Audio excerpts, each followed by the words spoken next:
My name is Nora. I am 34 years old and I teach 4th grade at a public elementary school on the edge of town. Most of my days are spent explaining fractions, finding missing jackets, settling small arguments, and noticing the quiet child in the back of the room before anyone else does. I became good at noticing quiet people because, for a long time, I was one. The 3 weeks before my wedding taught me that the room I had never really learned to read was my own family's. This is the story of the 2 chairs I stopped saving, the lie my mother told before my wedding day, and the moment I finally understood that family is not always the side of the aisle you were born into. Welcome back to Rose Untold Stories. This is the place for people who finally stopped asking to be chosen and started noticing who had already stayed. If you have ever been called strong by people who only meant they could take more from you, you will understand Nora before this story is over. My mother, Marlene, can run a room without ever raising her voice. She does not demand things. She suggests them softly, and somehow everyone else begins rearranging their lives around her. My father, Thomas, is quieter. People call him easygoing. I used to call him gentle. Now I think he was just very practiced at not standing in the way of whatever my mother had already decided. And my sister Camille was the center of our family before any of us had the words to say it. Camille is a few years older than me. She owns a small clothing boutique downtown, the kind of place with pale wood floors, linen curtains, one rack of dresses, and price tags that make people lower their voices. She has good taste. She always has. She could arrange a table, a room, a face, even an apology, until everything looked softer than it really was. I want to be fair to them. This is not a story about monsters. My mother taught me to drive in an empty church parking lot. My father used to leave the porch light on when I worked late in college. Camille once drove nearly 2 hours in the rain after a breakup and sat on my bedroom floor with cheap wine while I talked. Families like mine do not usually break in one loud moment. They train you, little by little, to accept being moved aside. They teach you to call it peace. I met Elliot 4 years ago at a school fundraiser. He is a civil engineer, which means he can look at a bridge, a drainage plan, or a sloping parking lot and see 10 problems no one else has noticed. He is calm without needing anyone to admire him for it. He listens first. Then he says the one thing that makes the floor feel solid again. On our 3rd date, he asked me what my classroom felt like after recess, not whether I liked teaching, not whether children were exhausting. He asked what the room felt like. I remember looking across the table and realizing he actually wanted to know. We got engaged on a Tuesday night at home, with takeout containers still open on the kitchen counter. He had planned to propose at a little overlook outside town, but it had rained all day and the road washed out. He was annoyed about the drainage. I was laughing before I even knew he had the ring. He did not make a big speech. He took both my hands and asked if I wanted to keep building a life with him. That was exactly the kind of proposal I wanted. My mother's first question, when I told her, was whether we had chosen the date carefully. My parents offered to help with the wedding. They said they wanted to contribute $28,000. A real number. Enough to cover the venue deposit, part of the food, and the flowers. Elliot and I had saved enough for a smaller wedding, but my parents insisted. My mother said, "You are still our daughter, Nora. Let us do something nice." I wanted badly to believe there was no hook in it. There was one thing I asked my mother for that had nothing to do with money. My grandmother Ruth, my mother's mother, had owned a thin gold ring. It was not expensive. It was worn almost flat on one side from years of her twisting it around her finger while she thought. When I was little, I used to sit beside her at the kitchen table and turn that ring gently while she helped me sound out words from library books. After she died, my mother kept the ring in a small porcelain dish on her dresser. I asked if I could wear it on my wedding day, something old. Something that had belonged to a woman who had made me feel chosen without asking me to earn it. My mother said, "Of course, I'll bring it the morning of the wedding. It's safer here until then." I believed her. For a while, the planning went smoothly. Camille offered to help with the flowers because she had an eye for color, and she really did. For a few weeks, we sent each other pictures of dusty pink roses, cream ranunculus, and eucalyptus stems. I let myself believe the wedding might soften something between us. Then, 3 weeks before the wedding, Camille called my mother. And my mother called me. I was sitting in my classroom after dismissal, cutting out paper stars for a bulletin board. The chairs were stacked on the desks. The floor smelled like crayons and rain because the kids had come in wet from recess. My mother used her careful voice. She told me Camille had an opportunity. A boutique buying retreat on the Amalfi coast. A vendor she had wanted to work with for years had invited a small group of store owners. There would be showroom visits, brand dinners, meetings, content.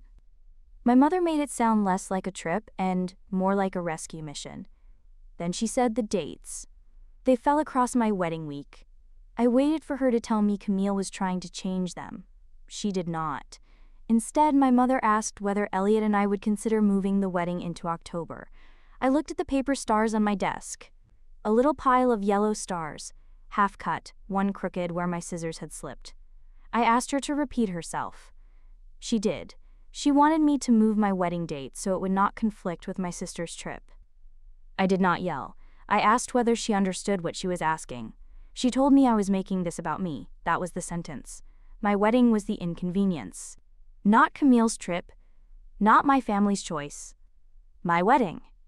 I told her the venue was booked, the invitations had gone out, Elliot's relatives had bought plane tickets, and my school had already arranged a substitute for the Friday before the ceremony. The date was staying. My mother was quiet for a few seconds. Then she said, "Your sister needs this, Nora. You have always been better at landing on your feet." There it was. The compliment. That was not a compliment. Strong. Steady. Fine. Words people use when they want to take something from you and not feel guilty about it. I said goodnight before my voice could break. The next day, my father called. He sounded tired, as if I had forced him into a conversation he should not have had to have. He told me my mother was upset. He told me Camille felt unsupported. He told me family meant making room for each other. I asked him if he was coming to my wedding. He did not answer directly. He said, "We'll see how things settle." In my family, that meant no. 2 days after that, my cousin Paige texted me. "Hey, just checking, did you and Elliot pick a new date yet? Your mom said the wedding was postponed. I read it 3 times. Not canceled." Not uncertain. Postponed. My mother had told relatives my wedding had been moved. I called Paige. She sounded embarrassed the second she heard my voice. She told me my mother had sent a message to a small family group thread I was not in. The message said Elliot and I had decided to postpone because the timing had become too stressful, and people should give me space. Give me space. That almost made me laugh. My mother had not only decided not to come, she had made sure fewer people would ask why. It was easier to tell everyone the wedding had moved than to explain why they had chosen Camille instead. I did not call her. I did not call my father. I did not call Camille. When Elliot came home from work, still carrying rolled plans under one arm, I showed him Paige's message. He read it carefully. Then he sat beside me and said, "Do you want to correct it?" He did not tell me what to do. That is one of the things I love about him. He never mistakes support for steering. So I sent one message to the people I cared about. Just to be clear, our wedding has not been postponed. Elliot and I are getting married next Saturday as planned. We would love to see you there. I did not explain more than that. Truth does not always need a paragraph. A few people responded quickly. Paige did. An aunt on my father's side did. One of my grandmother Ruth's old friends, Mrs. Alder, sent back, "I will be there, sweetheart." I stared at that message for a long time. I had spent weeks thinking about who might not come. I had not thought enough about who would. The morning of the wedding, I woke up before my alarm. For a few seconds, I forgot. Then I remembered the dress hanging on the closet door, the flowers arriving at noon, the ceremony at 5, and the fact that my mother had not called. I checked my phone. There was no message from her, no message from my father, no message from Camille. There was, however, a photo Camille had posted at 6:14 that morning, a table overlooking the sea. A linen dress over the back of a chair, a caption about beginnings, courage, and women who choose themselves. On her right hand, catching the light near the edge of the photo, was my grandmother's ring. I knew it immediately, thin gold band, worn flat on one side. For a moment I thought I had misunderstood what I was seeing. I zoomed in. which is a terrible thing to do to yourself on your wedding day, but I did it anyway. It was the ring, the one my mother had promised to bring that morning, the one my grandmother had worn while teaching me to read. I did not cry. I took a screenshot, turned my phone face down, and stood in the bathroom until Elliot knocked gently. "Nora?" I opened the door and handed him the phone. He looked at the photo for a long time. Then he set the phone on the counter, took both my hands, and said, "You do not need to carry anything of theirs today." That was the first time I almost broke, because until he said it, I had not realized I was still trying to bring them with me. I got dressed in a small room at the venue with my closest friend from school, June, zipping me up.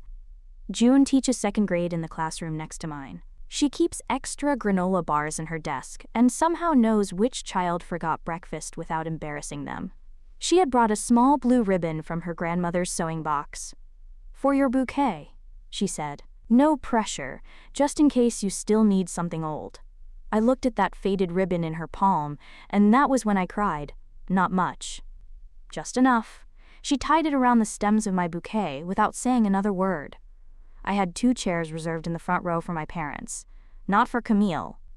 I had stopped pretending she might come weeks earlier, but my parents had left the question hanging, and I had let it hang with them. An hour before the ceremony, I found the coordinator, Elaine, a calm woman in her 60s who had done this 1,000 times. I asked her to remove the 2 chairs from the front row, not leave them empty. Remove them. Close the gap. Make the row full. Elaine did not ask why. She simply looked at me for a second, then said, "Of course." When I looked out later, the front row was a solid line of people who had actually come. Right before the ceremony, Elliot's mother came into the room. Her name is Margaret. She is not a dramatic woman. She wears practical shoes, sends thank you notes, and believes soup can solve about half of what is wrong with the world. She looked at me in my dress, then at June beside me, then at the bouquet with the faded blue ribbon. "May I sit on your side?" she asked. I did not understand her at first. She smiled, but her eyes were wet. "Not because you need someone to replace anyone," she said. "Just because I would be proud to be seen there." I nodded because I did not trust my voice. I found out later what happened next. Margaret crossed the aisle before the music started and sat in the front row on my side. Then Elliot's father followed her. Then June's husband moved over with their 2 kids. Then Mrs. Alder, my grandmother's old church friend, came slowly down the aisle with her cane and sat beside Margaret as if she had always planned to be there. Then 2 teachers from my school moved over. Then one of Elliot's cousins. No one announced it, no one staged it, no one clapped, they just moved. By the time the ceremony began, my side was not empty. It was full of people who had chosen to be there after being told they did not have to be. I walked down the aisle alone. I had thought that would be the part that broke me, the empty space where my father's arm should have been. But it was not. What I remember is Elliot standing under the arbor, already crying a little, in that quiet way he does everything. When I reached him, he leaned toward me before the officiant said a word. He whispered, "Look at the row." So I did. And there they were, Margaret, Elliot's father, Mrs. Alder, June, my coworkers, friends, people who had crossed the aisle without needing to be asked. The ceremony was small and simple, no interruption, no speech exposing my family, no moment where the room rose to its feet and named the people who should have been ashamed. That is not the wedding I had. What I had was better. I had a windy garden, a blue ribbon tied to my bouquet, and a man who looked at me like I had never been hard to love. At the reception, people ate, danced badly, and pretended not to notice when I kept my phone turned off. My students had made a stack of cards covered in crooked hearts and far too much glitter. Elliot's uncle told a story about him trying to build a treehouse at 11 years old and creating what he called a legal hazard with ambition. I laughed more than I expected to. Later, Margaret found me near the side door, where I had gone to breathe for a minute. She stood beside me and looked out over the lawn.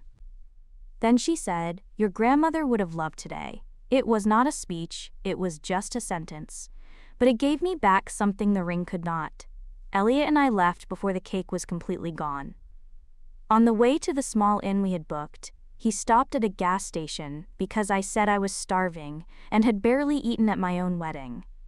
I sat in the car in my dress while he came back with 2 iced teas, a bag of sandwich, and the worst turkey sandwich I have ever tasted. That is one of the clearest memories I have from my wedding day. Not the aisle, not the ring, not the people missing, the bad sandwich. Elliot laughing because I tried to eat it politely and failed. I thought I knew the whole truth then. I thought my family had chosen Camille's trip over my wedding. That was painful enough. I did not yet know about the money. I learned that months later, not from a bank statement, not from a confession, not from a folder of receipts. I learned it from Camille's own mouth, on an ordinary afternoon, when she had no idea I was listening. Life went on because life is rude that way. It does not pause just because something in you has cracked. I went back to school. My students wanted pictures of my dress. One girl asked why my dad was not in any of them, and before I could answer, another child shouted that my husband looked like a prince if princes wore glasses, and the room moved on. Children can be merciful without meaning to be. My mother and I spoke a handful of times after the wedding. Short calls, careful calls. She never mentioned the ceremony, never mentioned the message she had sent, telling relatives it had been postponed. Never mentioned the ring. She asked about school, the weather, Elliot's commute, the roadwork near the bridge. She could hold an entire conversation around the one subject we were both refusing to name. Almost. The afternoon everything became clear. I went to Camille's boutique. It was her birthday. Months had passed. The first sharp edge had dulled. Some part of me, the part one I'm least proud of, still wanted to be the bigger person. I had bought her a small ceramic dish from a local artist, pale blue with a gold rim. Maybe I was still trying to hand my family better versions of themselves and see if they would take them. The bell over the boutique door chimed when I walked in, but Camille did not hear it over the music. She was near the back with a customer, wrapping a dress in tissue paper. I heard the customer say, "Your mother must be so proud of you." Camille laughed softly and said, "She is." Family always comes first with us. I stood near a rack of linen shirts, holding the wrapped gift, and felt the sentence land in a place that was already bruised. The customer left a minute later. Camille went into the back with a friend who had been helping her sort boxes. They did not know I was there. Her friend said, "I still can't believe you went during Nora's wedding." Camille laughed again. Not cruelly, exactly. Worse. Casually. She said Mom told me not to feel guilty. She said Nora and Elliot would manage without it. And honestly, that money could do more for the store than it would have done for one wedding day. That money. I stood there with my sister's birthday gift in my hands and felt something inside me go very still. Camille kept talking. She said the vendor meetings had opened doors. She said the photos had looked expensive. She said Mom had been right that sometimes family had to invest where it could make a real difference. A real difference. I set the wrapped gift on the counter. Then I walked out. The bell chimed again as I left. Camille still did not know I had been there. I sat in my car in the parking lot for a long time. I did not cry, just math. The contribution my parents had promised. The trip Camille could not move. The message my mother had sent, the ring on Camille's hand, the wedding my family had tried to make smaller, quieter, easier to miss. It had never been about scheduling. It had been about choosing where their money, their presence, and their loyalty would go. That night, I called my mother not to fight. I did not want to give her an argument she could later describe as me being dramatic. I asked one question. Did the wedding money go to Camille's trip? There was silence. Then my mother said, "It was more complicated than that." It was not. She told me Camille needed momentum for her business. She told me Elliot and I were sensible. She told me we had managed. She said Camille had always struggled more than I did. She said I had a stable job, a stable husband, a stable life. Then she said the sentence I had heard my whole life. "You have always been the strong one." I had mistaken that word for praise for 34 years. That night I finally heard it correctly. It was not praise. It was permission to take from me. Permission to expect forgiveness. Permission to leave me standing in a wedding dress while my mother told other people the wedding had been postponed. I asked her about the ring. She sighed as if I had brought up something small at an inconvenient time. She said Camille had asked to borrow it for the trip. She said the photos would be meaningful. She said she had meant to tell me, but the morning had become complicated. That was when something in me finished breaking. I said, I understand now. And I did. I understood that proof only works on people willing to be wrong. My mother was not willing. My family was not willing. A folder full of receipts would not have changed that. A screenshot of the ring would not have changed that.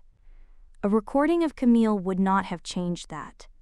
They did not need more information. They needed me to keep accepting less. So I gave them nothing to argue with. I said goodnight.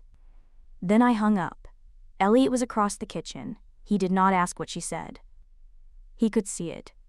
He came over, leaned against the counter beside me, and handed me a glass of water.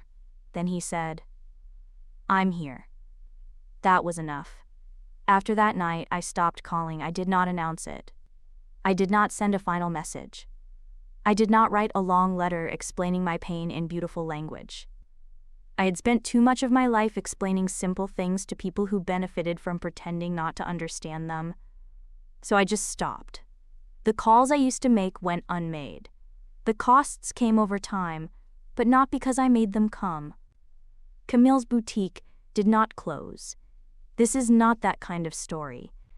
Life rarely gives you the clean satisfaction of watching someone's world collapse because they hurt you. But the shine wore off. The trips slowed. The posts became less frequent. A few women who used to orbit her drifted away. My father, who had spent years being known as a certain kind of family man in his circle, found that stories move even when no one pushes them. Paige knew the wedding had not been postponed. Mrs. Genevieve Alder knew, my aunt knew, people noticed who had not been there, people noticed who had lied. I did not spread it, I did not have to. Some truths do not need a microphone. They just need people to stop covering them. Elliot and I bought a small house on the edge of town before our first anniversary. Nothing fancy. A narrow porch. A maple tree out front. A backyard just big enough for the old beagle we adopted to patrol like he owned it. The first night we slept there, Elliot replaced the porch light because the old one flickered. I stood in the doorway watching him work and thought of my father leaving the porch light on when I was in college. That memory used to hurt. That night it only felt like a memory. A thing that had happened, not a debt I owed. A year and a half after the wedding, I found out I was pregnant. It was an ordinary Tuesday. I was standing in our bathroom before school, staring at two lines while Elliot shouted from the kitchen that the toaster was making a weird noise and he did not trust it. I told him to come upstairs. When he saw the test, he sat down on the edge of the bathtub and covered his face with both hands. Then he cried. The first person I told after Elliot was June. She cried before I did. The news traveled quietly at first, then all at once. Paige sent a message with too many exclamation points. Mrs. Alder mailed a tiny hand-knitted hat. Margaret came over with soup even though I was not sick. My mother found out from someone else. I know because 3 days later Elliot's phone rang while we were making dinner. He looked at the screen and went still. It was my father. I had changed my number by then. Not in a dramatic way. I had simply gotten tired of carrying a door around in my pocket. Elliot asked if I wanted him to answer. I nodded. He put it on speaker. My father sounded older than I remembered. He asked how I was. He asked if the news was true. He said my mother had been very emotional. He said they wanted to talk. He said whatever had happened before, this was family. There it was again. Family. The word they always reached for when they wanted access without accountability. I did not speak. Elliot looked at me. I nodded once. He said calmly, Nora is not available for that. My father said, I am her father. Elliot did not raise his voice. Then you should understand why she remembers who showed up when she became my wife." There was silence. Then my father said, "We would like to be part of our grandchild's life." Elliot looked at me again. This time I spoke. "You told people my wedding could wait. Meeting my child can wait too." I did not say it cruelly. I said it clearly. There is a difference. My father did not answer. A few seconds later, the call ended. I expected guilt to come. It did not. What came instead was grief. But grief is cleaner than guilt when the thing you are grieving is finally true. Our daughter was born on a rainy morning in April.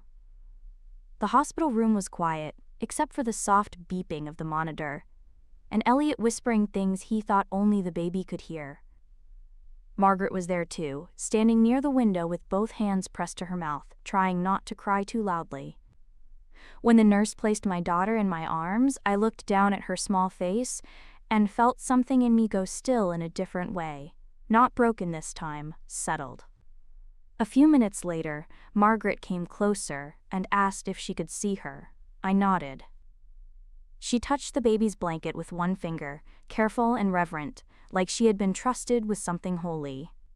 For years, I thought I would need my mother's hand in that room. I did not. I just needed a mother, and there was one standing right beside me. I have thought a lot about those two chairs I had removed from the front row. For a long time, I thought the story was about the people who did not sit in them. I do not think that anymore. I think the story is about the moment I stopped saving the seats. You can spend years keeping a place set for people who have shown you over and over that they are not coming.